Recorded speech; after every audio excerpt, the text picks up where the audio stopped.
நாம் இந்த நாளிலேயும் நம்ம எல்லாரும் சபையாய் கூடி வரும்படி ஆண்டவர் செய்த உடைய இரக்கத்துக்காக நான் நன்றி செலுத்துகிறேன். ஒரு உண்மையை நீங்க இந்த வேதம் முழுவதும் நீங்க வாசித்து அறிந்து கண்டுபிடிக்க வேண்டிய ஒரு உண்மை, தேவன் சர்வ வல்லமை உள்ளவராக இருக்கிறதுனால தேவனே எல்லாத்தையும் செய்யணும். இந்த உண்மையை தான் இந்த வேதம் முழுக்க நீங்க படிச்சீங்கன்னா நாம் இதை கண்டுபிடிச்சிட முடியும். தேவன் சகல வல்லமையும் உள்ளவர், ஒரே சகலத்தையும் செய்கிறவராக இருக்கணும். அதுதான் இந்த வேதம் நமக்கு காண்பிக்கிறது. இதுல உங்களுடைய பகுதி, என்னுடைய பகுதி என்ன? இதுல மனுஷனுடைய பகுதி என்ன? விசுவாசிக்கணும். இதுதான் உங்களுடைய பகுதி, என்னுடைய பகுதி என்னன்னா விசுவாசிக்கணும். விசுவாசிக்கணும்னா தேவன் சொல்றத நாம் விசுவாசிக்கணும். நீங்களா உன்னை விசுவாசிக்க முடியாது, நீங்களா ஏதோ ஒன்ன நான் விசுவாசிக்கிறேன்னு சொல்ல முடியாது. தேவன் உங்களுக்கு ஒன்ன சொல்லி அதை நாம் விசுவாசிக்கிறதுக்கு பேர் தான் என்னது? விசுவாசம். நாம் தேவனுடைய வார்த்தையை விசுவாசிக்கும் பொழுது பரிசுத்த ஆவியானவர் நமக்கு கிரியை செய்கிறவராக இருக்கிறார், நமக்குள்ள கிரியை செய்கிறவராக இருக்கிறார். நீங்க வேதத்தின் ஆரம்பத்திலேயே இந்த உண்மையை நீங்க கண்டுபிடிச்சிட முடியும். நம்ம எல்லாருமே ஆதியாகமத்தை எடுத்துக்கொள்வோம். 2வது அதிகாரம் 16வது வசனம் 17வது வசனம் நான் உங்களுக்கு வாசிக்கிறேன். தேவனாகிய கர்த்தர் மனுஷனை நோக்கி, நீ தோட்டத்தில் உள்ள சகல விருட்சத்தின் கனியையும் புசிக்கவே புசிக்கலாம். இங்க தேவன் ஆதாமுக்கு ஒன்ன சொல்றாரு. என்ன சொல்றாரு? இந்த தோட்டத்தில் இருக்கிற எல்லா மரத்தின் கனியையும் நீ என்ன பண்ணலாம்? புசிக்கலாம். இன்னொன்னு அதற்கு கீழே சொல்றாரு, ஆனாலும் நன்மை தீமை அறியத்தக்க விருட்சத்தின் கனியை புசிக்க வேண்டாம், அதை நீ புசிக்கும் நாளில் சாகவே சாவா என்று கட்டளையிட்டார். இதுதான் ஆதாமுக்கு தேவன் சொன்னது. ஆதாம் இதை விசுவாசிக்கும் பொழுது அவன் தேவனுடைய சித்தத்தை செய்யும்படி தேவன் அவனுக்கு என்ன பண்ண முடியும்? உதவி செய்திட முடியும். எல்லாத்தையும் புசிக்கலாம் அப்படின்றாரு. அதை அவன் செய்திருக்கணும், ஆனா அதை அவன் செய்யல. ஆனா உன்னை புசிக்க கூடாதுன்னு சொல்றாரு, ஆனா அதை அவன் என்ன பண்றான்? புசிக்கிறான். உன்னை செய்யணும்னு சொல்றாரு, அதை செய்யல. உன்னை செய்யக்கூடாதுன்னு சொல்றாரு, அதை அவன் என்ன பண்றான்? செய்யறான். இப்படிதான் இந்த உலகத்துல பாவம் வந்தது. இது இது இது எதை நமக்கு காண்பிக்குதுன்னா, அவன் நன்மை தீமை அறியத்தக்க விருட்சத்தின் கனியை அவன் புசித்தான் பொழுது அது நமக்கு எதை காண்பிக்குதுன்னா, அவனிடத்துல விசுவாசம் இல்லை. விசுவாசம் இல்லாததை காண்பிக்கிறது அவன் நன்மை தீமை அறியத்தக்க விருட்சத்தின் கனியை புசித்தான். ஆனா உண்மையாவே அவனுக்கு விசுவாசம் இருந்தா மற்ற எல்லா மரத்தின் கனியையும் புசிக்கலாம்னு சொன்னாரு. அதுல குறிப்பாய் ஆண்டவர் எதிர்பார்த்தது என்னன்னா, ஜீவ விருட்சத்தின் கனியை புசிக்கணும். ஏன்னா இந்த 2 மரத்தை தான் ரொம்ப குறிப்பிட்டு தேவன் இந்த வேதத்துல தோட்டத்தின் நடுவிலே 2 மரங்களை அவர் முளைக்க பண்ணினார் என்று சொல்லி குறிப்பாக அதை எழுதியிருக்கிறார்.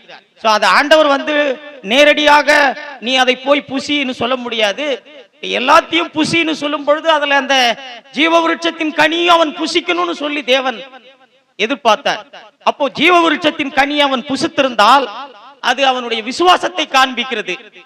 நன்மை தீமை அறியத்தக்க விருட்சத்தின் கனியை புசிக்கிறது என்பது அவரிடத்துல விசுவாசம் இல்லை என்பதை அது காண்பிக்கிறது. விசுவாசம் இல்லாததை காண்பிக்கிறது தான் நன்மை தீமை அறியத்தக்க விருட்சத்தின் கனியை புசித்தான் என்பது.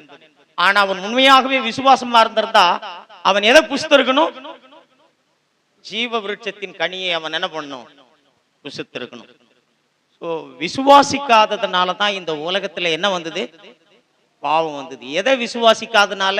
தேவன் சொன்னதை விசுவாசிக்காததுனால இந்த பூமியிலே பாவம் வந்தது. அதனாலதான் பைபிள்ல நம்ம படிக்கிறோம், விசுவாசத்தினால் வராத யாவும் பாவம். ரோமர்ல நம்ம அதை வாசிக்கிறோம். ரோமர் 14 அதனுடைய கடைசி பகுதியை நீங்க கோடிட்டு வச்சுக்கோங்க. விசுவாசத்தினால் வராத யாவும் பாவம். இப்படிதான் இந்த பூமியில பாவம் வந்தது. ஆதாமுக்கு தேவன் ஒரு வார்த்தையை சொல்லுகிறார். ஆனால் அந்த வார்த்தையை அவன் என்ன பண்ணல, விசுவாசிக்கல. ஆகவே இந்த பூமியில என்ன வந்தது, பாவம் வந்தது. இதே மாதிரி நீங்க ஆபிரகாமை குறித்து நம்ம பார்த்தோம்னா, ஆபிரகாமினுடைய வாழ்க்கையில ஆபிரகாமுக்கு தேவன் ஒன்றை சொல்றார். நான் உனக்கு ஒரு பிள்ளையை தருவேன்னு சொல்லி ஆண்டவர் ஆபிரகாமுக்கு ஒரு வார்த்தையை சொல்றார். இந்த பிள்ளையை தான் ஈசாக்கு என்று சொல்லி நாம் பார்க்கிறோம். ஆனா ஈசாக்கு இல்லாம ஆண்டவர் சொல்லாத, அவனே சுயமான ஒரு வழியிலே, விசுவாசம் இல்லாத வழியிலே ஒரு பிள்ளையை பெற்றெடுத்தான். அந்த பிள்ளைக்கு பேர் என்னது, இஸ்மவேல். ரெண்டு பிள்ளைகளை குறித்து நாம் பார்க்கிறோம் ஆபிரகாமினுடைய வாழ்க்கையில. ஒரு பிள்ளைக்கு பேர் வந்து இஸ்மவேல், இன்னொரு பிள்ளைக்கு பேர் வந்து ஈசாக்கு. ஈசாக்கு எதற்கு அடையாளமா இருக்கிறான்? ஒருவேளை நீங்க இந்த ஆதியாகமத்தை படிக்கும் பொழுது உங்களுக்கு அதை பற்றி அறியாம இருக்கலாம். ஆனா இதை குறித்து கலாத்தியர்ல தெளிவாய் எழுதியிருக்கு. கலாத்தியர் எடுக்கல, நம்ம எல்லாரும் கலாத்தியர் எடுப்போம். 4வது அதிகாரம் 23வது வசனம் கவனிங்க. அடிமையானவளிடத்தில் பிறந்தவன் மாம்சத்தின்படி பிறந்தவன். இந்த இடத்துல மிக தெளிவா இருக்கு. அந்த இடத்துல ஆபிரகாம் இஸ்மவேலையும் ஈசாக்கையும் பெற்றெடுத்தது குறித்து நாம் ஆதியாகமத்தில் தெளிவாய் அறிந்து கொள்ள முடியாட்டாலும், இந்த இடத்துல அதை குறித்து நாம் தெளிவாய் அறிந்து கொள்ள முடியும். இந்த இடத்துல என்ன எழுதுறாரு? அடிமையானவரிடத்தில் பிறந்தவன், மாம்சத்தின்படி பிறந்தவன், வாக்கு தத்தத்தின்படி சுயாதீனம் உள்ளவரிடத்தில் பிறந்தவன், வாக்கு தத்தத்தின்படி பிறந்தவன். ஒருத்த வாக்கு தத்தத்தின்படி பிறந்தவன், ஒருத்த மாம்சத்தின்படி பிறந்தவன். அப்படின்னா என்னன்னா, மாம்சத்தின்படி பிறந்தவனுக்கு விசுவாசம் இல்லாம பெற்றுக்கொண்டதுக்கு பேர் தான் என்னது, அது விசுவாசத்தின் வழியில வரல. தேவன் சொல்லி அந்த பிள்ளையை அவன் தேவன் ஆபிரகாமுக்கு சொல்லி அதை விசுவாசித்து அந்த பிள்ளையை ஆபிரகாம் பெற்றுக்கொள்ளல. அவனுடைய சுய பலத்துல, அவன் சுயத்தை சார்ந்து அவனாகவே பெற்றுக்கொண்டதுக்கு பேர் தான் என்னது, அது மாம்சத்தின்படி பிறந்தவன். ஆனா ஈசாக்கு மாம்சத்தின்படி பிறந்தவன் இல்ல, அவன் வாக்கு தத்தத்தின்படி பிறந்தவன். ஆண்டவர் அவனுக்கு ஒரு வாக்கு பண்ணி அதை விசுவாசித்து பெற்றுக்கொண்டான். இன்றைக்கும் விசுவாசிக்கிறவங்க அவர்கள் இந்த வாக்கு தத்தத்தின் பிள்ளைகளாக இருக்கிறாங்க. விசுவாசம் இல்லாம தேவனிடத்தில் இருக்கிற ஜனங்கள் எல்லாம் அவர்கள் மாம்சத்தின்படி, ஒண்ணு மாம்சத்தின்படியான கிறிஸ்தவர்களா நாம் இருக்கணும், இல்லைன்னா ஆவிக்குரிய கிறிஸ்தவர்களாக நாம் இருக்கணும்.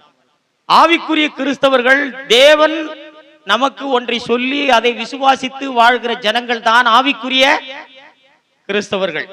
தேவன் சொல்லாததையெல்லாம் விசுவாசம் என்ற வார்த்தையை சொல்லி இந்த பூமியில வாழ்ந்து கொண்டிருக்கிற ஜனங்கள் எல்லாம் யாரு?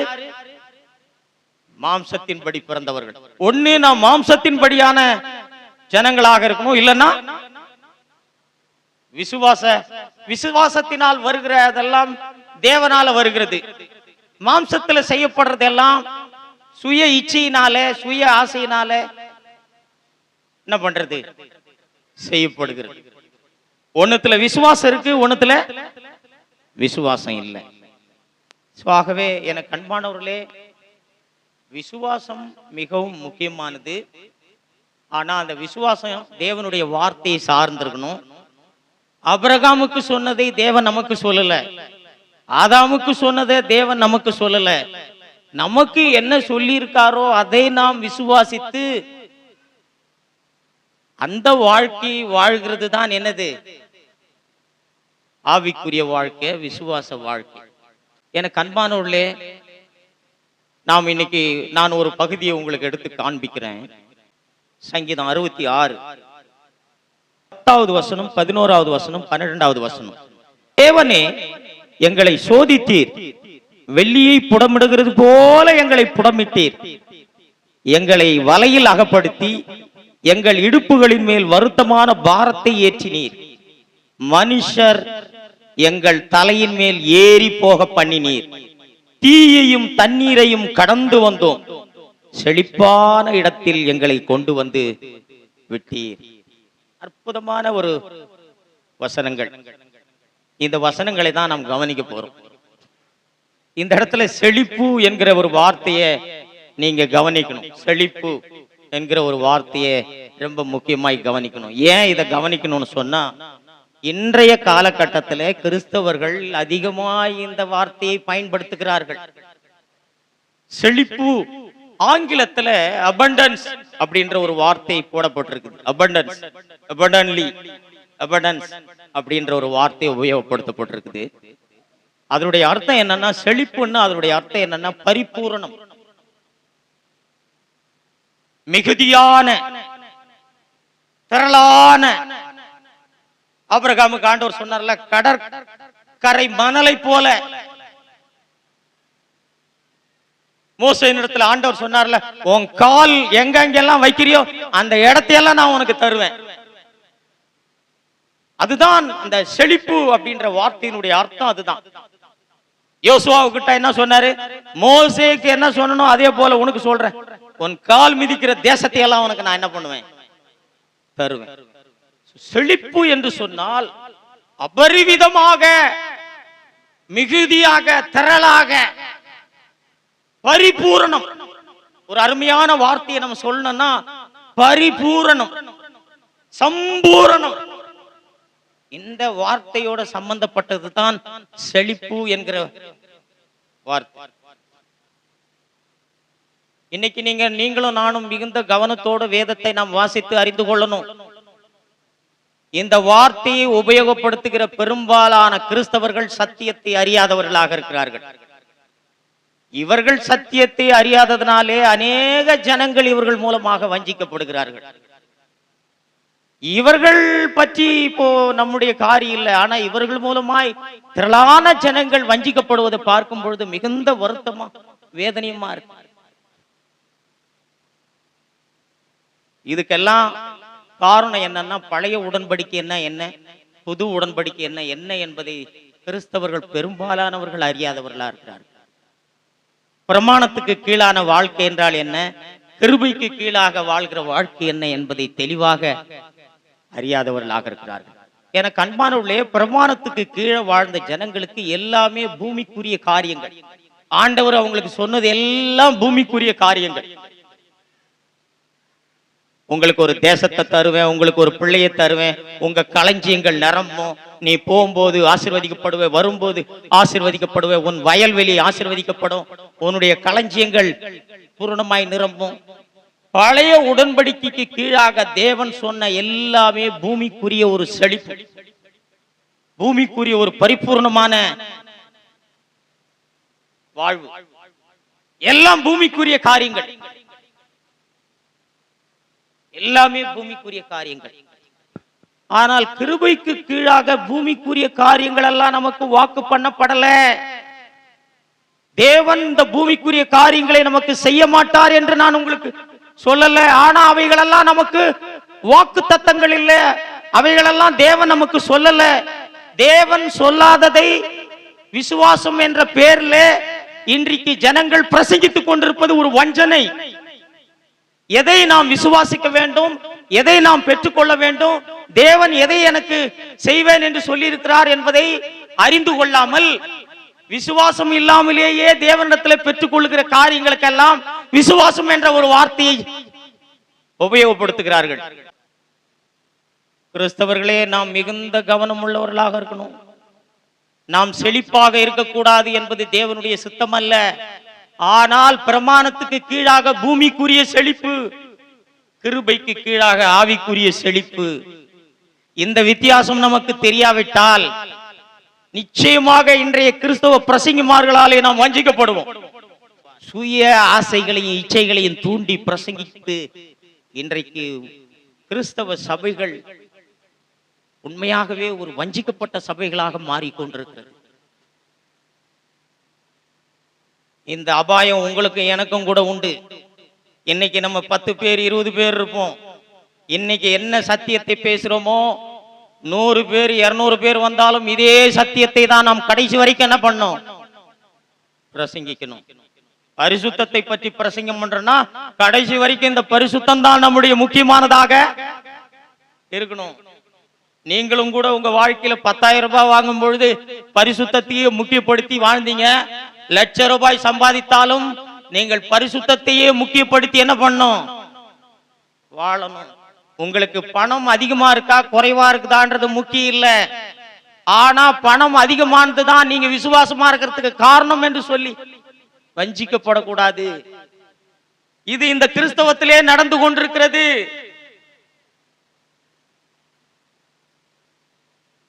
இயேசு கிறிஸ்து இந்த பூமிக்கு வந்ததுக்கு காரணம் என்ன? ஆண்டவர் சொன்னார், நான் ஜீவன் உண்டாக வந்தேன், அந்த ஜீவன் பரிபூர்ணப்பட வந்தேன். இந்த வார்த்தை தான் அந்த இடத்துல செழிப்பு செழிப்பு என்ற வார்த்தையினுடைய சரியான ஒரு தமிழ் வார்த்தை பரிபூர்ணம். பிரமாணத்துக்கு கீழாக ஜனங்கள் பூமிக்குரிய விதங்களிலே பரிபூர்ணமான ஒரு வாழ்க்கை என்ன பண்ணாங்க? வாழ்ந்தார்கள். ஆனா கிருபைக்கு கீழாக நமக்கு பூமிக்குரிய காரியங்கள் அல்ல, ஆவிக்குரிய ரீதியிலே நாம் பரிபூர்ணமாக என்ன பண்ணோம்? வாழ வேண்டும். ஏன்னா பழைய உடன்படிக்கையிலே ஜனங்களுக்கு பரிசுத்த ஆவியானவர் தங்களுடைய இருதயத்திலே பெற்றுக்கொள்ளும்படியாய் அவர்களுக்கு அருளப்படல. அதனால ஆவிக்குரிய ஆசீர்வாதங்களை அவர்களுக்கு தேவன் வாக்கு தத்தங்களாக என்ன பண்ண முடியல. ஆவிக்குரிய வாக்கு தத்தங்கள் எல்லாம் கிறிஸ்துவுக்குள் உண்டாயிருக்கிறது. ஆவிக்குரிய வாக்கு தத்தங்கள் எல்லாம் எப்ப உண்டாச்சு? கிறிஸ்துவுக்குள். நான் உங்களுக்கு அதை காண்பிக்கிறேன். எனக்கு அன்பானவர்களே, பழைய உடன்படிக்கையினுடைய வாழ்க்கையும் புது உடன்படிக்கையினுடைய வாழ்க்கையும் நாம் என்ன பண்ணக்கூடாது? இணைக்க கூடாது. அதை இதையும் கலப்படம் செய்யக்கூடாது. பிரமாணத்துக்கு கீழாக இருக்கிற வாழ்க்கையும் கிருபைக்கு கீழாக இருக்கிற வாழ்க்கையும் மிக்ஸ் பண்ணக்கூடாது. இது கலப்படமான சுவிசேஷம், இது கலப்படமான சத்தியம். நாம் அந்த இடத்துல நாம் பார்க்கிறோம், அவங்களுக்கு தேவன் என்ன சொன்னாரோ அதை அவர்கள் என்ன பண்ணாங்க? விசுவாசித்தார்கள். நமக்கு தேவன் நாம் பழைய உடன்படிக்கையின் ஜனங்களும் இல்லை, நாம் பிரமாணத்துக்கு கீழான ஜனங்களும் இல்லை. நாம் புது உடன்படிக்கையின் ஜனங்கள், நாம் கிருபைக்கு கீழான ஜனங்கள். அவர்களுக்கு சொல்லப்பட்டது நமக்கு சொல்லப்பட்டதல்ல. வேதத்துல ஏன் இதெல்லாம் எழுதி வச்சிருக்கிறார் அப்படின்னா, இவைகளெல்லாம் ஒரு திருஷ்டாந்தங்களாக நமக்கு இதெல்லாம் ஒரு எச்சரிப்பு உண்டாகும்படி இது எழுதப்பட்டிருக்குது. ஒரு அருமையான வசனத்தை உங்களுக்கு நான் காண்பிக்கிறேன். 1 கொரிந்தியர் 10வது அதிகாரம் 11வது வசனம். இவைகள் எல்லாம் திருஷ்டாந்தங்களாக அவர்களுக்கு சம்பவித்து உலகத்தின் முடிவு காலத்தில் உள்ள நமக்கு எச்சரிப்பு உண்டாகும்படி எழுதப்பட்டிருக்கிறது. ஆதாமை பற்றி ஏன் நம்ம படிக்கிறோம்? ஆபிரகாமை பற்றி ஏன் நம்ம படிக்கிறோம்? மோசேயை பற்றி நாம் ஏன் படிக்கிறோம்? இஸ்ரேல் ஜனங்களை பற்றி நாம் ஏன் படிக்கிறோம்? ஏனென்றால் விசுவாசம் இல்லாததனாலே அவர்கள் தேவனுடைய காரியங்கள் எல்லாம் இழந்து போனதை நமக்கு எச்சரிப்பு உண்டாகும்படியாய் எழுதப்பட்டிருக்கு. உனக்கும் விசுவாசம் இல்லாவிட்டால் உனக்கு சொல்லப்பட்டதையும் நீ என்ன பண்ணிடுவ? இழந்து போயிடுவ. விசுவாசம் என்பது பெற்றுக்கொள்கிறது. தேவன் எனக்கு என்ன சொல்றாரோ, தேவன் எனக்கு என்ன வச்சிருக்கிறாரோ அதை நான் பெற்றுக்கொள்றது. பெற்றுக்கொள்கிற வாழ்க்கைக்கு பேர் தான் என்னது? விசுவாசம். விசுவாசம்னா தேவன் எனக்கு ஒன்னை கொடுக்கிறாரு, நான் அதை என்ன பண்றேன்? பெற்றுக்கொள்கிறேன். தேவன் கொடுக்கிறது கிருபை என்று சொல்லலாம், பெற்றுக்கொள்றதை விசுவாசம் என்று சொல்லலாம். அதுதான் இதனுடைய அர்த்தம். தேவன் அவருடைய கிருபையினாலே இரக்கத்தினாலே ஜனங்களுக்கு ஒன்றை வாக்கு பண்ணுகிறார். தேவன் ஜனங்களுக்கு நான் ஒன்னை சொல்றாரு. அவர்கள் விசுவாசிக்கும் பொழுது தேவன் அதை தேவனிடத்திலிருந்து அவர்கள் அதை என்ன பண்ண முடியும்? பெற்றுக்கொள்ள முடியும். தேவன் கொடுக்கிற இடத்துல இருக்கிறார், நாம் பெற்றுக்கொள்ள. பழைய உடன்படிக்கையிலே தேவன் பூமிக்குரிய காரியங்களை ஜனங்களுக்கு வாக்கு பண்ணார். அவர்கள் விசுவாசித்து பூமிக்குரிய காரியங்களை என்ன பண்ணாங்க? பெற்றுக்கொண்டாங்க. இன்னைக்கு பூமிக்குரிய காரியங்களை ஆண்டவர் செய்ய மாட்டாரா? செய்வார். ஆனா வாக்கு தத்தங்கள் அல்லது.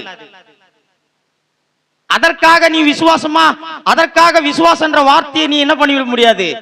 உபயோகப்படுத்திட முடியாது. ஏன்னா விசுவாசத்தினாலே பெற்றுக்கொள்ள வேண்டிய காரியங்கள் எல்லாம் நமக்கு ஆவிக்குரிய காரியங்களை தேவன் நமக்கு வாக்கு பண்ணி இருக்கிறார். நான் உங்களுக்கு அந்த அதிகாரத்தை திரும்பவும், சங்கீதம் 66 அந்த அதிகாரத்தை பழைய உடன்படிக்கையில கூட தேவன் இந்த பூமிக்குரிய காரியங்களை வாக்கு பண்ணினது அவ்வளவு எளிதாக அவங்க பெற்றுக்கொள்ள முடியல. உங்களுக்கு தெரியுமா? அவங்களுக்கு வாக்கு பண்ண பூமிக்குரிய காரியங்களை கூட அவர்கள் என்ன பண்ண முடியல, அவ்வளவு எளிதாக பெற்றுக்கொள்ள முடியல. சங்கீதம் 66 கவனிங்க. தேவனே எங்களை சோதித்தீர், வெள்ளியை புடமிடுகிறது போல எங்களை புடமிட்டீர். முதலாவது தேவன் நம்மை சோதிக்கிறவரா இருக்கிறார். தேவன் சொன்னத தேவனே செய்வாரு.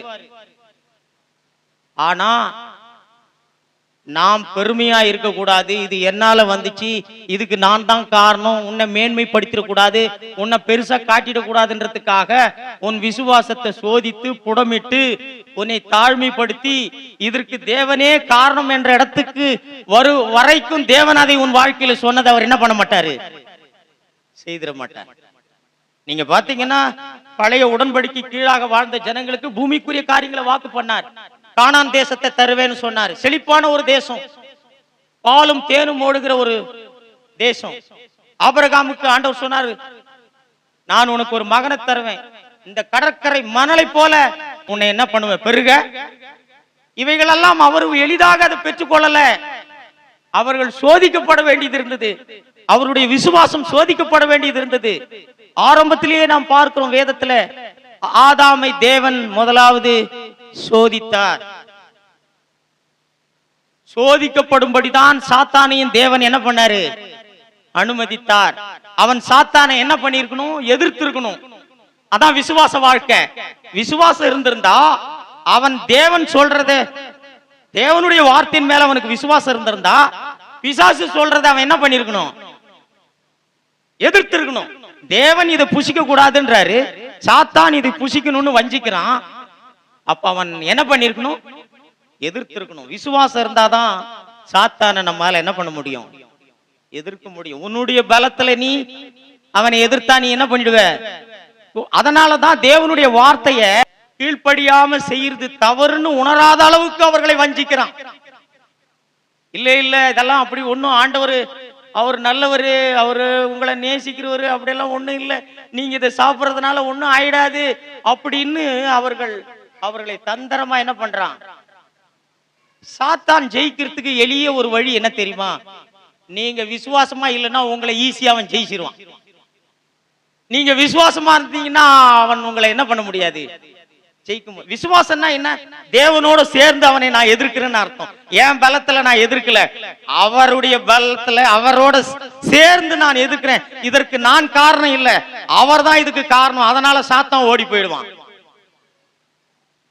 சாத்தான் உங்களையும் என்னையும் பார்த்து பயப்பட மாட்டான். நீங்க பெருசா நினைச்சுக்காதீங்க, ஏதோ உங்களையும் என்னையும் பார்த்து பயப்படுறான்.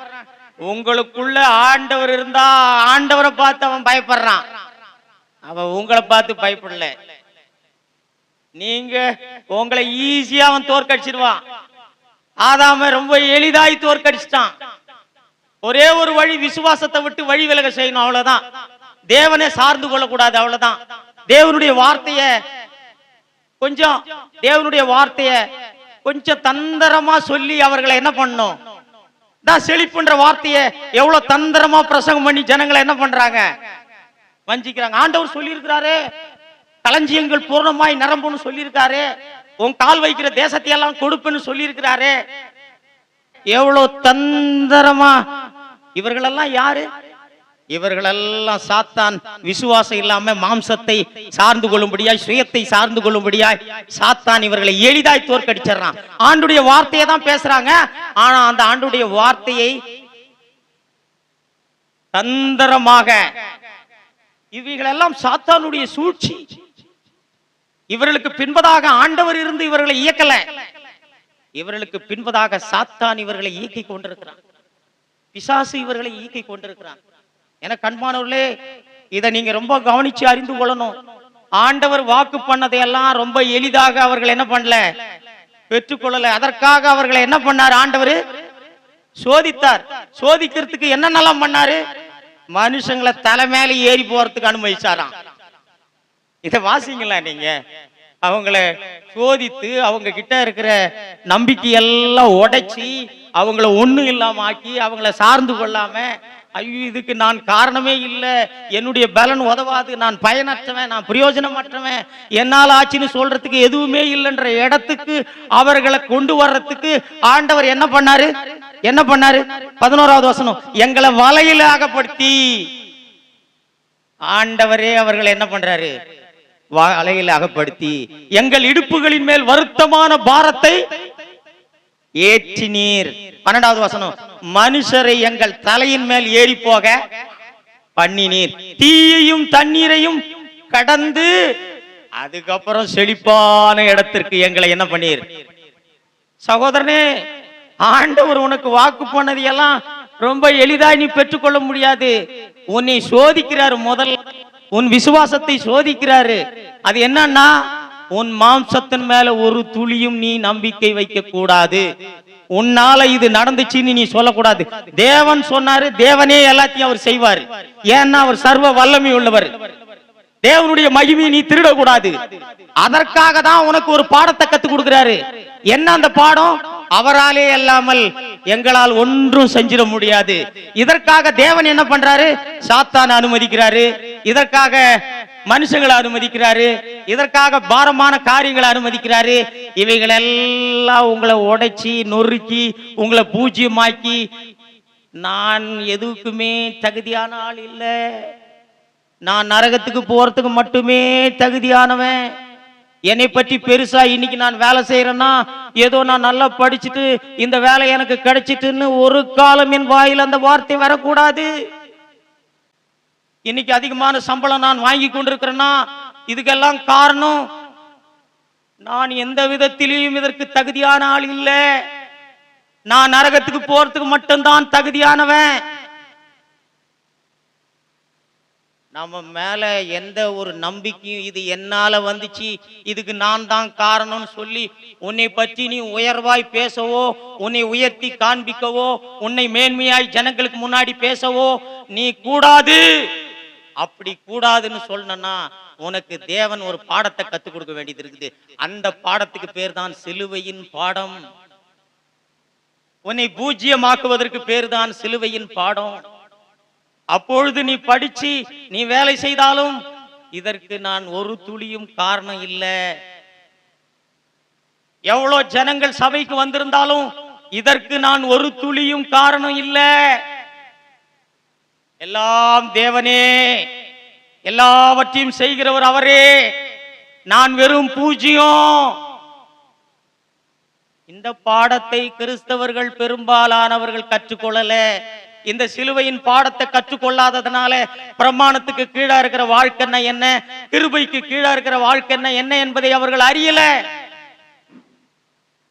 சகோதரனே, உன் வாழ்க்கையில தேவன் உனக்கு வாக்கு பண்ணினதை செய்வதற்கு தேவன் உன்னை சோதிக்க வேண்டியது இருக்குது. வெள்ளியை புடமிருக்கிறது போல உன்னை புடமிட வேண்டியது இருக்குது.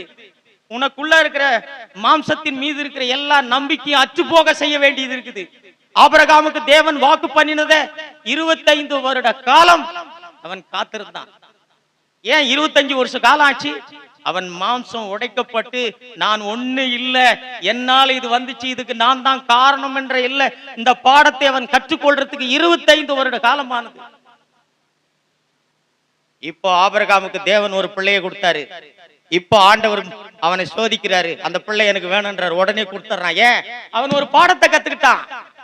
இந்த பிள்ளைக்கு வந்ததுக்கு நான் காரணம் இல்லை, இந்த பிள்ளையை பெற்றுக்கொண்டதுக்கு நான் காரணம் இல்லை, இதை தேவனே கொடுத்தார், தேவனே கேட்கிறார், இது அவருடையது.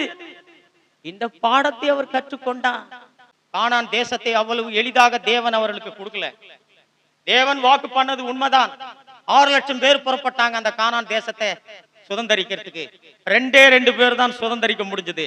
காரணம், இந்த 2 பேர் தான் முழுமையாய் தேவன் மீது விசுவாசம் உள்ளவர்களாக, யோசுவாவும் காலேபும். அவர்கள் தங்களுடைய மாம்சத்தின் மீதோ தங்களுக்குரிய எதன் மீதோ அவர்கள் எந்த நம்பிக்கையும் வைக்கல. சகோதரனே, உனக்கு தாளந்துகள் இருக்கா, திறமைகள் இருக்கா, அதிக அறிவுள்ளவனாய் நீ இருக்கிறியா? பரவாயில்ல, இதையெல்லாம் தேவன் தான் உனக்கு, நீ தேவன் இயற்கையாகவே தேவன் உனக்கு இதையெல்லாம் கொடுத்திருக்காரு. ஆனா இவைகளை நீ சார்ந்து கொள்ளக்கூடாது. இவைகளினாலதான் ஒண்ணு வந்தது, இவைகள் தான் இதுக்கு காரணம். இந்த சிலுவையின் பாடத்தை நீ கற்றுக்கொள்ளணும். என் தாளந்துகளோ, என் திறமைகளோ, என் படிப்போ, என்னுடைய அறிவோ, எனக்குரிய எதுவுமே பயன்படாது தேவனுக்கு. நான் ஒண்ணும் இல்லை. I am zero. விசுவாசம் என்பது என்ன? முழுமையாக அவர் சொன்னாரு, அவரே எல்லாத்தையும் செய்யறாரு. இதுல நான் ஒண்ணுமே இல்லை. நான் நம்புறேன். எனக்கு என்ன சொன்னாரோ அதை நான் என்ன பண்றேன்? நம்புறேன். அந்த நம்பிக்கை முழுமையாய் வர்ற வரைக்கும் உன்னை உடைக்க வேண்டியது இருக்குது. உன் திறமை ஒண்ணு இல்லை, உன் படிப்பு ஒண்ணு இல்லை, உன்னுடைய பலன் ஒண்ணு இல்லை, உன்னுடைய சாமர்த்தியம் ஒண்ணு இல்லை, நீ ஒண்ணும் கிடையாது என்பதை தேவன் உனக்கு கற்றுக் கொடுக்க வேண்டியது இருக்குது.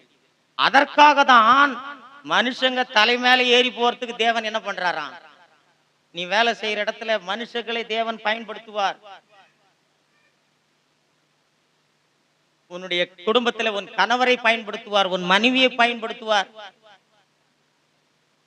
தேவன் நம்முடைய தலையின் மேல ஏறி போறதுக்கு ஏன்?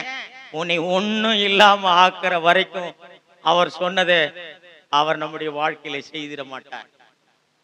ஏங்க, நான் உங்களுக்கு ஒரு பொருளை கொடுக்குறேன். நான் கொடுத்த பொருளுக்கு நான் கொடுத்த பொருளை நீங்க வாங்கிக்கிட்டு இது ஏதோ இதுக்கு நீங்க தான் காரணம் என்பதை போல நீங்க என்ன பண்ணக்கூடாது? காண்பிக்க கூடாது. அதுதான் இந்த கிறிஸ்தவத்திலே நடந்து கொண்டிருக்குது. சிலுவையின் பாடத்தை கற்றுக்கொள்ளணும் சகோதரனே. இந்த சிலுவையின் பாடம் தான் இது. என்னது? மனுஷர்களை ஏறி போக பண்ணுவேன். உன் தலை மேல மனுஷர்களை ஏறி போக பண்ணுவேன். உனக்கு வருத்தமான பாரத்தை உன் மீது ஏற்றுவேன். உன்னை வலையிலே அகப்படுத்துவேன். உன்னை தீயிலே கடந்து போகும்படியாக செய்வேன். உன்னை தண்ணீரிலே கடந்து. ஏன்னா இவைகள் தான் உன் மாம்சத்தில் இருக்கிற அழுக்கு எல்லாம் சுத்திகரித்து கிளீன் பண்ணி நான் எந்த அளவுக்கு பாவி, நான் ஒண்ணு இல்லை என்பதை உன்னை புடமிடுறதுக்கு இவைகள் தான் உபயோகப்படும். உன் வாழ்க்கையிலே தேவன் உன்னை பூஜ்யமாக்குவதற்காக கிரியை செய்து கொண்டிருக்கிறார். சிலுவையின் பாடத்தை நீ கற்றுக்கொள்ளும் பொழுதுதான் அதுதான் உண்மையான செழிப்பு. சகோதரனே, பழைய உடன்படிக்கையில இந்த செழிப்பை அவர்கள் எப்படி அனுபவிச்சாங்க? அவங்களுக்கு ஒரு பாடத்தை கற்றுக் கொடுத்தார். என்ன பாடம்? சிலுவையின் பாடம். சிலுவையின் பாடம். ஒருத்தருக்கும் ஆபிரகாமுக்கு தேவன் சிலுவையின் பாடத்தை கற்றுக் கொடுத்தார். ஆகவேதான் அவர்கள் எல்லாம் தேவனையே மேன்மையாக பேசினார்கள், தேவனையே உயர்த்தி காண்பித்தார்கள். தங்களை ஒரு காலம் அவர்கள் மேன்மையாய் காண்பிக்கலை. விசுவாசத்தினாலே செய்வது என்று சொன்னால் அதற்கு நீ சிலுவையின் பாடத்தை என்ன பண்ணணும்? நீ கற்றுக்கொண்டு. சரி, ஓகே. இன்னைக்கு பழைய காரியங்களை நாம் பார்த்தோம். ஜனங்களுக்கு அவ்வளவு எளிதாக தேவன் வாக்கு பண்ணினதை தரல. அவர்களை புடமிட்டார் வெளியே போல. அவர்களுடைய விசுவாசத்தை பரீட்சை செய்தார். அதற்காக அவங்க வாழ்க்கையில ஜனங்களை அனுமதித்தார். தலையின் மேல மனுஷங்க ஏறி போகிறதுக்கு அனுமதித்தார். வலையில் அகப்படும்படியாய் செய்தார். பாரமான காரியங்களை சுமத்தினார். தீயையும் தண்ணீரையும் கடக்க வர செய்தார். இந்த பாதையிலிருந்தெல்லாம் அவர்கள் நான் ஒண்ணு இல்லைன்றதை கத்துக்கிட்டு முழுமையாவே தேவன் தான் சகலமும், அவரால் தான் எல்லாம், நான் ஜீரோ, அந்த இடத்துக்கு வரும் பொழுது தேவன் வாக்கு பண்ணதை என்ன பண்றாரு? அவர்களுக்கு அவனுடைய வாழ்க்கையில செய்கிறார். சகோதரா, இப்போ நாம் நம்முடைய காரியத்துக்கு நான் வரேன். இதெல்லாம் நமக்கு சொல்லப்பட்டது இல்லை. ஆனா இதே பாடம் தான் நமக்கும். பூமிக்குரிய செழிப்பை தேவன் நமக்கு தரல. பூமிக்குரிய செழிப்பை தேவன் நமக்கு வாக்கு பண்ணல. பூமிக்குரிய விதங்கள்ல எந்த காரியங்களை தேவன் நமக்கு வாக்கு பண்ணல. ஆனா நமக்கு வாக்கு பண்ணதெல்லாம் கிறிஸ்துவுக்கு உள்ளாக ஆவிக்குரிய ஆசீர்வாதங்கள். இந்த ஆசீர்வாதங்களையும் நீ எப்படி பெற்றுக்கொள்ள முடியும் தெரியுமா? இதே பாடம். ஜனங்களை தேவன் அதுவும் அனுமதிக்கிறத உன் தலை மேல ஏறி போக பண்ணுவார். பாரமான காரியங்களை சுமத்துவார். வலையில் அகப்படும்படி செய்வார். தண்ணீரையும் தீயும் கடக்கும்படி செய்வார். இப்படிப்பட்ட சூழ்நிலைகளை எல்லாம் நீ சிலுவையின் பாடத்தை கற்றுக்கொள்ளும் பொழுது ஆவிக்குரிய ஆசீர்வாதங்கள், பரிபூர்ணமான ஆசீர்வாதங்களை நீ பெற்றுக்கொள்ள முடியும். அதான் filled with the Holy Spirit ன்னு சொல்றோம். அதுதான் பரிசுத்த ஆவியினாலே நிரப்பப்படுகிற ஒரு வாழ்க்கை. அதுதான் அவ்வளவு எளிதாக அந்த பரிசுத்த ஆவியினாலே நிரப்பப்படும்படி தேவன் நமக்கு அதை செய்திட மாட்டார். இன்னைக்கு அநேக கிறிஸ்தவர்கள் நான் பரிசுத்த ஆவியினாலே நிரப்பப்பட்டிருக்கிறேன் என்று சொல்லுகிறார்கள். பெரும்பாலும் இவைகள் எல்லாம் போலி.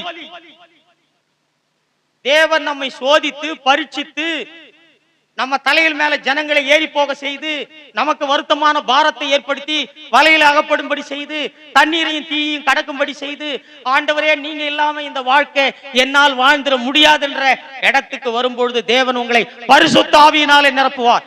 அதுதான் பரிபூர்ண வாழ்வு.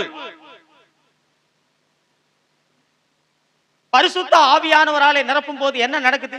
பரிசுத்த ஆவியானவர் போது நமக்குள்ள என்ன நடக்குது? கிறிஸ்துவை நமக்குள்ளாக கொண்டு வருகிறார். பரிசுத்த ஆவியானவர் வரும்பொழுது நமக்குள்ள கிறிஸ்துவின் ஜீவனை நாம் பெற்றுக் கொள்கிறோம். பரிசுத்த ஆவியினால நிரப்பப்படும் போது கிறிஸ்துவை போலவே நாம் வாழும்படி தேவன் நமக்குள்ள, நாம் ரட்சிக்கப்படும் போது நமக்குள்ள கிறிஸ்து வர்றாரு. ஆனா பரிபூர்ணமாய் பரிசுத்த ஆவியினால நிரப்பப்படும் பொழுது நாம் கிறிஸ்துவை போலவே நமக்குள்ள இருக்கிற கிறிஸ்து நம்மிலிருந்து என்ன பண்றாரு? வெளிப்படுகிறார். இன்றைக்கு ரட்சிக்கப்பட்டேன்னு சொல்ற பெரும்பாலான ஜனங்கள் கிறிஸ்துவை தங்களுக்குள்ளாக பெற்றுக் கொண்டிருக்கலாம், அவ்வளவுதான். ஆனால் அவர் வெளிப்பட வேண்டுமானால் நீ உடைக்கப்படணும். ஒரு கோதுமை மணிக்குள்ள ஜீவன் இருக்குது. ஒரு கோதுமை மணிக்குள்ள கனி தரக்கூடிய அந்த ஜீவன் இருக்குது. அந்த ஜீவன் எப்ப வெளியே வரும்? அந்த கோதுமை ஓடு என்ன பண்ணும்? அதை உடைக்கிறதுக்கு தான் தேவன் நம்முடைய வாழ்க்கையில மனுஷர்களையும் சூழ்நிலைகளையும் பயன்படுத்துகிறார். நம்ம வாழ்க்கையில ஏன் நஷ்டம் வருது? ஏன் தோல்விகளை அனுமதிக்கிறார்? ஏன் சாத்தான அனுமதிக்கிறார்? ஏன் கணவன்மார்களை அனுமதிக்கிறார்? மனைவிமாரை அனுமதிக்கிறார்? நாம் வேலை செய்யற இடத்துல ஜனங்களை அனுமதிக்கிறார்? ஏன் இப்படி எல்லாம் ஜனங்களை தேவனம்? ஏனென்றால் உன்னை உடைப்பதற்கு இதை தவிர வேற வழியே கிடையாது. உன் மாம்சத்தை உடைக்கிறதுக்கு, உன் சுயத்தை உடைக்கிறதுக்கு, நீ ஒன்னு இல்லைன்னு உடைக்கிறதுக்கு இதை தவிர வேற வழி இல்லை. இதுதான் தேவன் கையாளுகிற வழி. இந்த வழியில தான் நீ பரிபூர்ணமான செழிப்பு. சகோதரனே, நீங்களும் நானும் பரிபூர்ணமான செழிப்பு, பரிபூர்ணம் என்று சொன்னால் பரிசுத்த ஆவியினாலே நிரப்பப்பட்ட ஒரு வாழ்க்கை. பரிசுத்த ஆவியினாலே நிரப்பப்படும் பொழுது நமக்குள் இருக்கிற கிறிஸ்து வெளிப்படுவார். ரட்சிக்கப்படும் போது கிறிஸ்து எனக்குள்ள வந்தாரு. ஆனா பரிசுத்த ஆவியினாலே நிரப்பப்படும் போது எனக்குள்ள இருக்கிற கிறிஸ்து வெளியே வருவார். நான் கிறிஸ்துவை போலவே நடந்து கொள்வேன். என்னுடைய ஆக்டிவிட்டிஸ், என்னுடைய சிந்தனை, என்னுடைய மோட்டிவேஷன், என்னுடைய நோக்கம் எல்லாம் இந்த பூமியில கிறிஸ்து நடந்து கொண்டது போலவே இருக்கும். கிறிஸ்து வேலையை எப்படி பார்த்தார்? வியாபாரங்களை எப்படி பார்த்தார்? பணத்தை எப்படி பார்த்தார்? ஜனங்களை எப்படி பார்த்தார்? இந்த உலகத்தை எப்படி பார்த்தார்? இதே மாதிரி நாம் பார்ப்போம். சகோதரனே, நாம் ஒவ்வொருவரும் பரிசுத்த ஆவியினால் நிரப்பப்படணும். இன்றைக்கு கிறிஸ்தவர்கள் பெரும்பாலான சொல்லுகிற பரிசுத்த ஆவி காரியங்கள் எல்லாம் வஞ்சிக்கப்பட்டிருக்கிறார்கள். பரிசுத்த ஆவியினாலே நிரப்பப்படுவது அவ்வளவு எளிதாய் தேவன் செய்வதில்லை. இஸ்ரேல் ஜனங்க என்ன பாடத்தை கற்றுக்கொண்டாங்களோ, நாம் வாசித்த இந்த பகுதியில் என்ன பாடத்தை கற்றுக் கொடுத்தாங்களோ அந்த பாடத்தை நாம் கற்றுக்கொள்ளணும். என்ன பாடாது? என்ன பாடாது? சிலுவையின் பாடம். சொல்லுங்க, சிலுவையின் பாடம். இந்த சிலுவையின் பாடத்தை கற்றுக்கொள்ளும் பொழுது தேவன் நம்மை பரிசுத்த ஆவியினாலே நிரப்புகிறவராயிருக்கிறார். அதுதாங்க இருக்கிறதையே மிகப்பெரிய ஆசீர்வாதம். நீ பரிசுத்த ஆவியினால் நிரப்பப்பட்டா என்ன நடக்கும் தெரியுமா? இந்த கிறிஸ்து இந்த உலகத்தில் இருக்கும் பொழுது சமாதானமா வாழ்ந்தாரு, சந்தோஷமா வாழ்ந்தாரு, பரிசுத்தமா வாழ்ந்தாரு, பாவத்தை மேற்கொண்டு வாழ்ந்தாரு. பிசாசு அவரை பார்த்து நடுங்கினா இந்த உலகத்தை அவர் ஜெயித்தாரு. இவைகளெல்லாம் நீங்களும் நானும் செய்திருவோம். ஏன்னா பரிசுத்த ஆவியானவர் கிறிஸ்துவை போலவே நம்ம இந்த பூமியில வாழ்ந்துடுவதற்கு நமக்கு என்ன பண்றாரு? உதவி செய்கிறார். பரிசுத்த ஆவியினாலே நிரப்பப்படுறதுதான் சகோதரா இருக்கிறதுலேயே மேன்மையான ஒரு வாழ்க்கை. வாலிப பிள்ளைங்க, சகோதரன் மாறுங்க, சகோதரி மாறுங்க. நீங்க குடும்பத்துல எப்ப பாரு புலம்புறீங்க, அவர் சரியில்லை, இவர் சரியில்லை, கணவன் சரியில்லை. இதுக்கெல்லாம் ஒரே காரணம் நீங்கள் பரிசுத்த ஆவியினாலே நிரப்பப்படாததுதான். சபைக்கு நாம் ஆர்வமாய் வந்து கலந்துக்க மாட்டோம். சபையில ஆண்டவரை அதிகமாய், அவர் மேல நமக்கு அதிகமான விருப்பங்கள். பரிசுத்த ஆவியினாலே நீ நிரப்பப்படணும், அவ்வளவுதான். பரிசுத்த ஆவியினாலே நாம் நிரப்பப்பட்டால் எந்த ஒரு மனிதனும் நமக்கு பின்பதாக இருந்து நம்ம என்ன பண்ண தேவையில்லை, புஷ் பண்ண தேவையில்லை. உனக்குள்ள இருக்கிற பரிசுத்த ஆவியானவர் உன்னை உந்தி தள்ளி எல்லாவற்றையும் செய்திடும்படியாய் தேவன் நமக்கு என்ன பண்ண முடியும்? உதவி செய்திட முடியும். ஒரே ஒரு வசனத்தை நான் உங்களுக்கு வாசிக்கிறேன். கிருபைக்கு கீழாக தேவன் நமக்கு வைத்திருக்கிற வார்த்தைகள் என்ன என்பதை நான் உங்களுக்கு சொல்றேன். எபேசியர் 1வது அதிகாரம் 3வது வசனம். எபேசியர் 1வது அதிகாரம் 3வது வசனம். நம்முடைய கர்த்தராகிய இயேசு கிறிஸ்துவின் பிதாவாகிய தேவனுக்கு ஸ்தோத்திரம். அவர் கிறிஸ்துவுக்குள் உன்னதங்களிலே ஆவிக்குரிய சகல ஆசீர்வாதத்தினாலும் நம்மை ஆசீர்வதித்திருக்கிறார். இதுதாங்க அந்த செழிப்பு என்ற வார்த்தையினுடைய மீனிங். உன்னதங்களில் இருக்கிற சகல ஆசீர்வாதம், இதுதான் பரிபூரண ஆசீர்வாதம். இதுதான் உங்களுக்கு எனக்கு வாக்கு பண்ணப்பட்டது.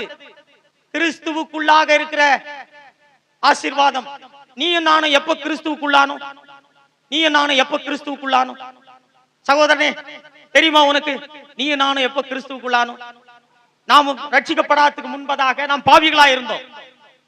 அப்பொழுது நமக்கு ஆதாமின் சுபாவம் இருந்துச்சு, ஆதாமினுடைய ஜீவன் இருந்துச்சு.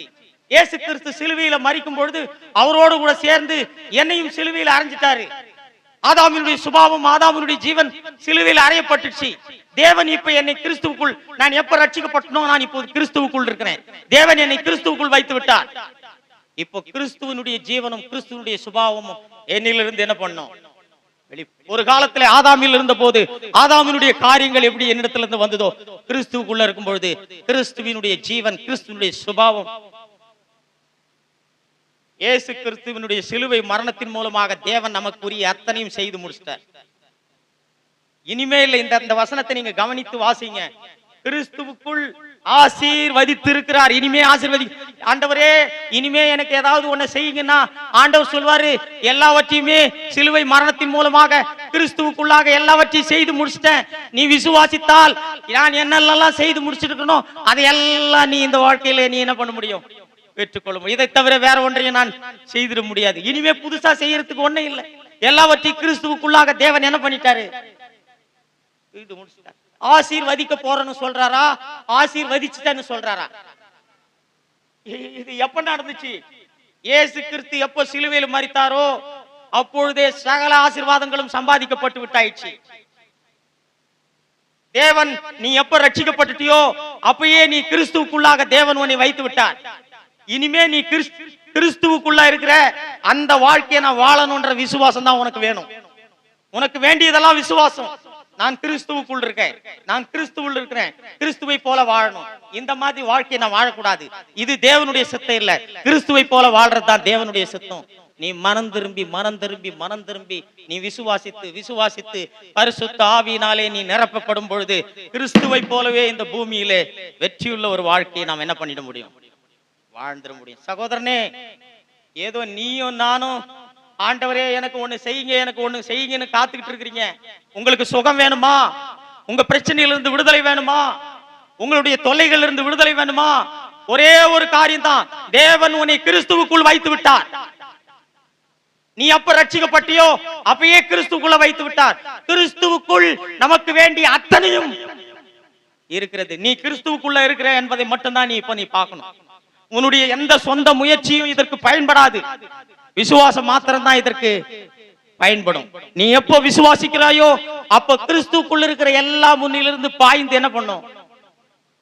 வெளிப்படும். இன்றைக்கு கிறிஸ்தவர்கள் விசுவாசத்தின் வழியை விட்டு விலகி இன்றைக்கு இந்த பூமிக்குரிய காரியங்களுக்கெல்லாம் விசுவாசம் என்ற வார்த்தையை உபயோகப்படுத்தி ஜனங்களை ஏமாற்றிக் கொண்டிருக்கிறார்.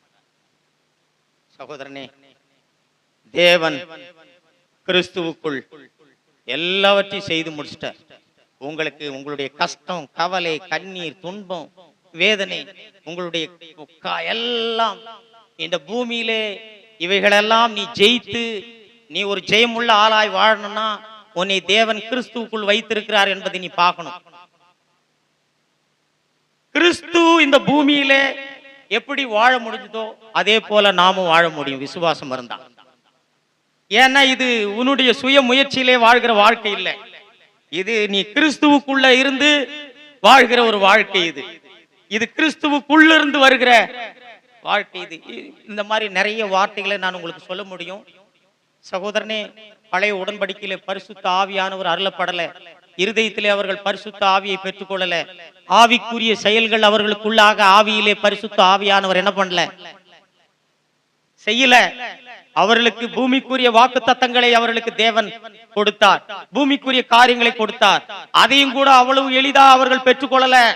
இது என்னால வந்துச்சு, இது என் சாமர்த்தியத்தினால வந்துச்சு, என் திறமையினால வந்துச்சு, இதுக்கு நான் தான் காரணம், உன்னை குறித்து நீ பெருமையா பேசுறதுக்கோ பெருமையா உயர்த்தி காண்பிக்கிறதுக்கோ தேவன் இடம் கொடுக்கல.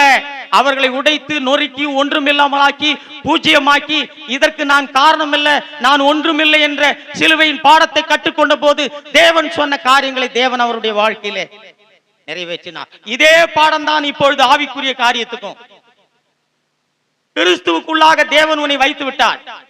அவருடைய சிலுவை மரணத்தின் மூலமாக ஆதாமிலிருந்து நீ வெட்டி எடுக்கப்பட்டு கிறிஸ்துவோடு கூட தேவன் உன்னை இணைத்து விட்டார். நீ விசுவாசிக்கும் பொழுது கிறிஸ்துவுக்குள் இருக்கிற சகல ஆசீர்வாதமும் கிறிஸ்து இந்த பூமியில சமாதானமா வாழ்ந்தா நீயும் சமாதானமா வாழ முடியும். கிறிஸ்து இந்த உலகத்துல சந்தோஷமா வாழ்ந்தா நீயும் சந்தோஷமாய் வாழ முடியும். கிறிஸ்து இந்த உலகத்துல வெற்றியுள்ள வாழ்க்கை வாழ்ந்தா நீயும், இந்த உலகம் அவருக்கு சாதாரணமா இல்ல, இதே பாடுகளும் உபத்திரவங்களும் எதிர்ப்புகளும் கண்ணீரும் கவலையும் நிறைந்த உலகத்திலே அவர் வெற்றியுள்ள ஒரு மனிதனாக வாழ்ந்தார். நீயும் நானும் அப்படி இந்த பூமியிலே நாம் வாழ்ந்துட முடியும். ஒரே ஒரு பாடத்தை நீ கற்றுக்கொள்ளணும் சகோதரனே சகோதரி. இதற்காக தான் தேவன் எல்லாவற்றையும் உன் வாழ்க்கையில அனுமதிக்கிறார். நீ சொல்றியா, நான் படிக்கிற இடத்துல என் மிஸ் என்னை போட்டு ரொம்ப நொறுக்குறாங்க, வேலை செய்யற இடத்துல முதலாளி என்னை போட்டு ரொம்ப நொறுக்குறாங்க. சகோதரனே, உன்னை உடைத்து உன்னை ஒன்றுமில்லாமாக்கி உன்னை பூஜ்யமாக்கி நீ விசுவாச வாழ்க்கையை வாழ தேவன் உன்னை நேசிக்கிறபடினால இந்த சிலுவையின் பாடத்தை உனக்கு என்ன பண்ணின்னு இருக்கிறாரு, கற்றுக் கொடுத்து கொண்டிருக்கிற. நீ கத்துக்கணும் இந்த பாடத்தை கத்துக்கணும். ஒரே ஒரு வசனத்தை நான் வாசிக்கிறேன் கடைசியா. யோவான் 15வது அதிகாரம் 5வது வசனம் கவனிங்க. நானே திராட்சை செடி, நீங்கள் கொடிகள். ஒருவன் என்னிலும் நான் அவனிலும் நிலைத்திருந்தால் அவன் மிகுந்த கனிகளை கொடுப்பான். இந்த வார்த்தை தான் செழிப்பு என்கிற வார்த்தை. நாம் பழைய சங்கீதத்திலே வாசித்தோமே செழிப்பு. அந்த செழிப்புனா மிகுந்தன்ற வார்த்தை. அது பூமிக்குரிய காரியங்கள்ல மிகுந்த ஆசீர்வாதங்கள், இங்கே மிகுந்த கனி கொடுக்கிறது நமக்கு. இந்த வார்த்தை தான் அங்க உபயோகப்படுத்தப்பட்ட வார்த்தை. இதுல மிகுந்த கனிகளை கொடுப்பான். இதுதான் சிலுவையின் பாடம். என்னை அல்லாமல் உங்களால் ஒன்றும் செய்த, இதை கோடிட்டு வச்சுக்கோங்க தயவு செய்து. இந்த பாடத்தை தேவன் இந்த பூமியில உங்களுக்கு எனக்கும் கற்றுக் கொடுத்து கொண்டிருக்கிறார். இதை யார் நம்ம கற்றுக்கிறோமோ சகோதரனே, நீதான் பரிபூர்ணமாய் தேவனால் ஆசீர்வதி, நீதான் செழிப்பான ஒரு சகோதரன், நீதான் ஆசீர்வதிக்கப்பட்ட ஒரு சகோதரன். இதுதான் செழிப்பின் ரகசியம். இதுதான் இந்த பூமியிலே செழிப்பாய் ஒரு மனுஷனாய் நாம் வாழ்வதற்குரிய ரகசியம். என்ன இல்லாமல் உங்களால் ஒன்றும் செய்திட முடியாது. இந்த பாடத்தை நாம் கற்றுக்கொள்வோம். தேவன் இந்த பூமியில அனுமதிக்கிறது அதுக்குதான், பிசாசை அனுமதிக்கிறது அதுக்குதான், வியாதியை அனுமதிக்கிறது அதுக்குதான், கஷ்டங்களை அனுமதிக்கிறது அதுக்குதான். எல்லாவற்றையும் தேவன் ஒரே ஒரு நோக்கத்துக்காக அனுமதிக்கிறார். அவருடைய மகிமையை நீ திருடக்கூடாது, அவருடைய இடத்துல உன்னை நீ வைக்க கூடாது, அவரை போல உன்னை நீ மேன்மையாய் காட்டக்கூடாது. நீ இந்த மண்ணுக்கு ஒப்பானவன், நீ இந்த தூளுக்கு ஒப்பானவன். நீ உன்னை எப்பொழுதுமே ஜீரோவாகவே நீ இருக்கணும், அவரையே நீ உயர்த்தி காட்டணும். அதற்காக தான் தேவன் இந்த பாடத்தை இந்த பூமியிலே கற்றுக் கொடுக்கிறார். யாரெல்லாம் கற்றுக்கொள்கிறார்களோ அவர்களை தேவன் பயன்படுத்துவார். அவர்கள் தங்களை மறைத்து தேவனையே உயர்த்தி காண்பிப்பார்கள். சகலத்தையும் அவரே செய்கிறார் என்று சொல்லுவார்கள். சகலத்துக்கும் அவர்தான் காரணம் என்று சொல்லுவார்கள். ஒன்றுக்கும் நாங்கள் காரணம் இல்லை என்று சொல்வார்கள். நாங்கள் நரகத்துக்கு போறதுக்கு மாத்திரமே தகுதி உள்ளவர்கள் என்பதை அவர்கள் அறிக்கை செய்வார்கள். இதுதான் சிலுவையின் பாடம். இந்த பாடத்தை நாம் ஒவ்வொருவரும் கற்றுக்கொள்வோம். கர்த்தர் நம்மை பரிபூர்ணமாக ஆசீர்வதிப்பார். செழிப்பான அந்த வாழ்க்கையை தேவன் நமக்கு அனுபவிக்கும்படியாய் நம்மை கொண்டு வருவார். கர்த்தர் வாக்கு பண்ணினவர், அவர் வாக்கு மாறாதவர், அவர் சொன்னதை நிறைவேற்றுகிறவர். ஆகவே நம்மை கர்த்தருடைய சமூகத்தில் நம்மை ஒப்பு கொடுப்போம்.